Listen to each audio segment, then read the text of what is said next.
Hey everyone, today I want to share my thought process and how I prepared to become a travel x-ray tech. This preparation has helped me travel for 7 years, working dozens of contracts all over the country. And deciding to become a travel x-ray tech can be intimidating. You're leaving behind routine and job security for something more lucrative and uncertain. So I'm here to give you some tips and advice to help prepare yourself before making that leap into the travel radiology world. So with that said, let's get started. All right, so let's first go over the basics and just talk about what characteristics make a good travel x-ray tech. Well, what makes someone good at their job to begin with? I would say experience, being confident, and being able to adapt are characteristics that would make one good at any job they do. So I would say these are the key skills or characteristics one should develop to become a successful travel x-ray tech. And most agencies say you need a minimum of 1 year of experience before starting to travel as an x-ray tech. And honestly, it just sounds a bit contradictory because let's be real, 1 year isn't really much experience.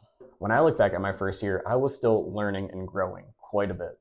It really wasn't until my second year where I really started to feel more confident in my skills.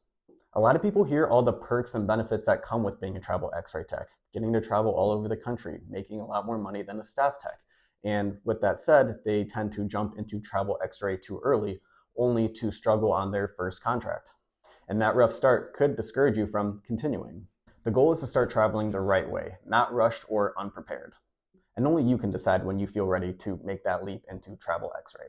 But I think following these next steps really helped me gain the confidence and be able to just feel like I can hold my own as a travel x-ray tech. And I think they'll be able to help you out as well. So what I want you to do is gain experience, of course, but ideally do this in a trauma hospital setting. I didn't start traveling until I had 2.5 years of experience in a trauma hospital. It takes time to master or at least be confident in all aspects of radiology.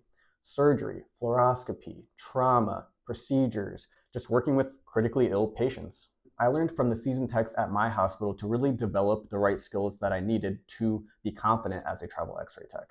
And just think about it, these seasoned techs have 20 to 30 years of experience. They've pretty much seen everything. So as a new grad, be a sponge, take everything that you can get from them. So the more you can take and learn from these techs, the better off you will be once you do start traveling, because trust me, as a traveler, you will be put into some tough situations. So it's better to see everything right now so you're ready when that time comes. So for me, I was starting to feel a lot more confident around the 1.5 year mark as an x-ray tech. I was developing more skills in surgery. I was being able to do trauma patients on my own, feeling a lot more comfortable. Things were just coming easier, and I just felt like I am ready to kind of take that leap. So I started talking to agencies and recruiters, but ended up waiting almost another year before taking my first travel assignment because I wanted to make sure it was the perfect place.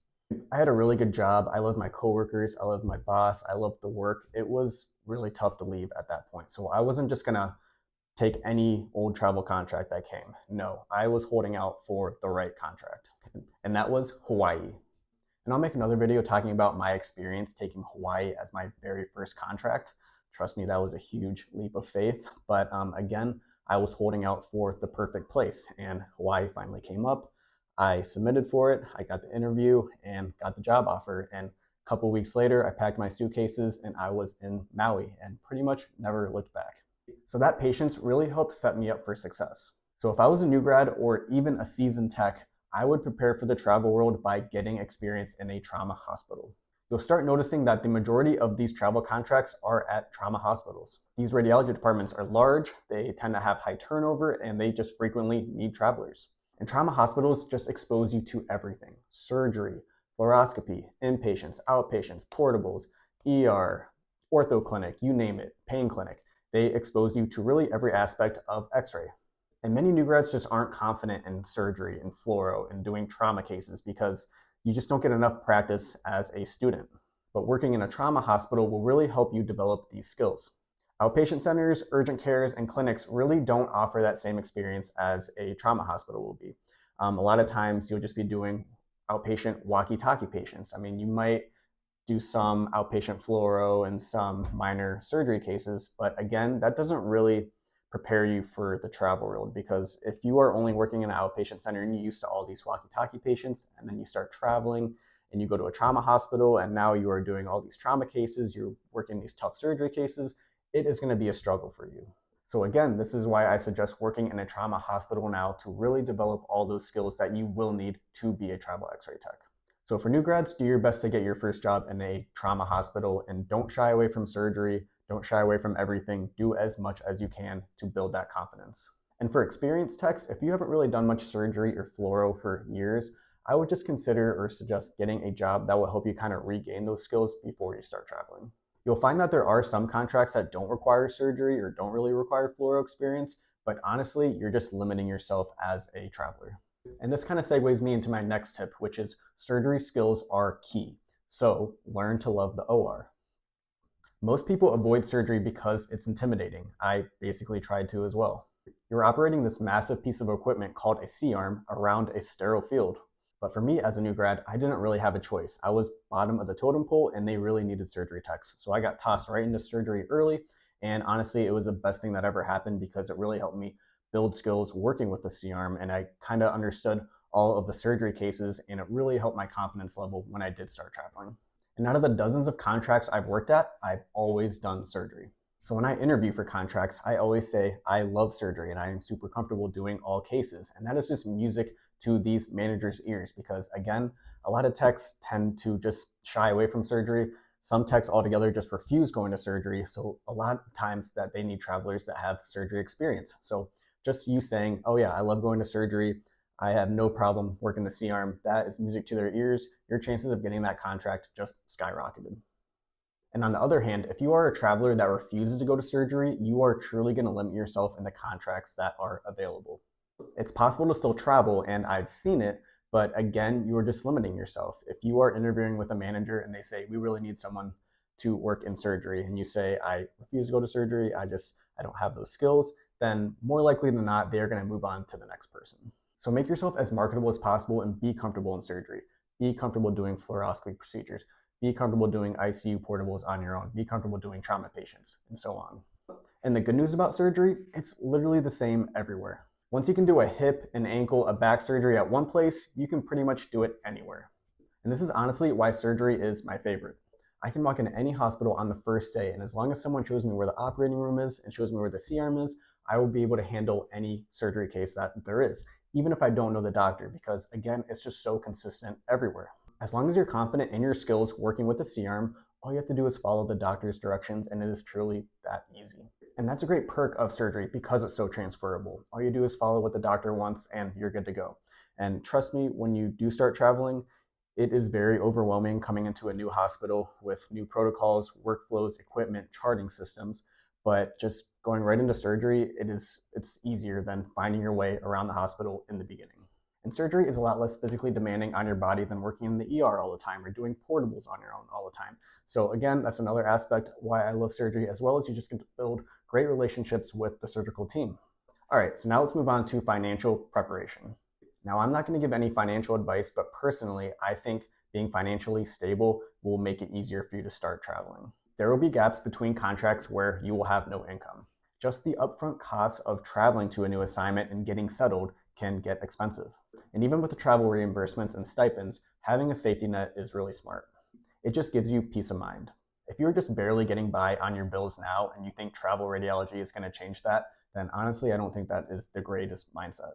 Yes, you can get a nice high-paying contract, but again, you still have to duplicate expenses and pay your bills back at home, and then unwillingly, you might be off for a month or two before you land your next contract. There's just no job security when it comes to travel x-ray.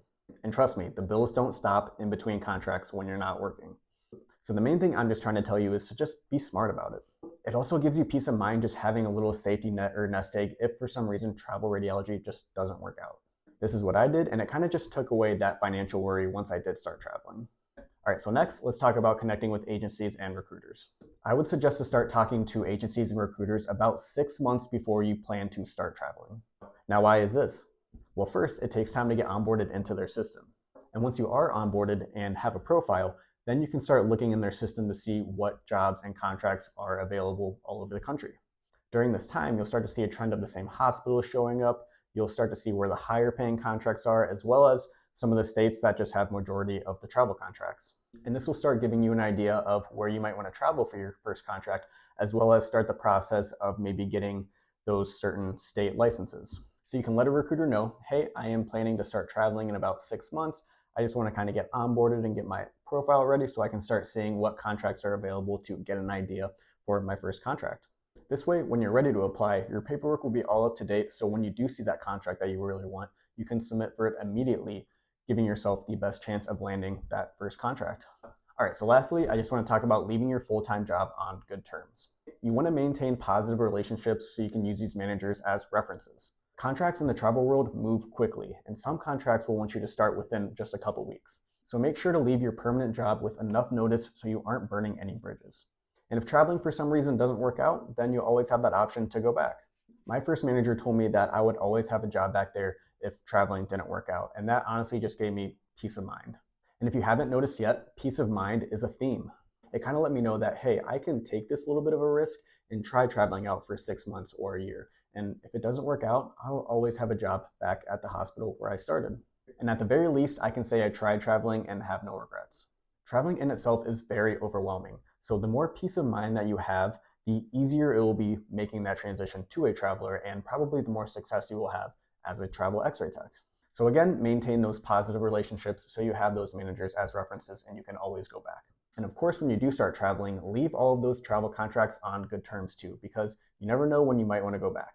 I've returned to a few facilities that I really liked. So do yourself a favor, be an asset to that team so you can start building these networks all over the country and be able to have jobs anywhere you want. All right, so some final thoughts here. I know this is a lot of information, so just try not to overthink it. Try not to overthink the process. These are just tips and guidelines to help you prepare.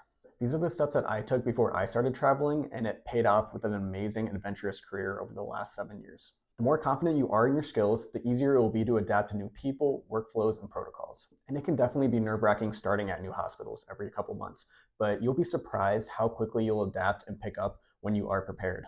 So I hope this video helps get you on the path to a successful travel X-ray career. I'll definitely post more videos going over all the ins and outs of travel radiology because, again, it can be very overwhelming and very nerve-wracking leaving a stable full-time job to just jump into the travel world and start working these lucrative contracts. But I did just want to start out by at least giving you the information to help prepare yourself for the travel journey the right way. So with that said, leave any comments, questions, or suggestions, and I will do my best to get back to you and answer those. So take care. I'll see you next time. Safe travels.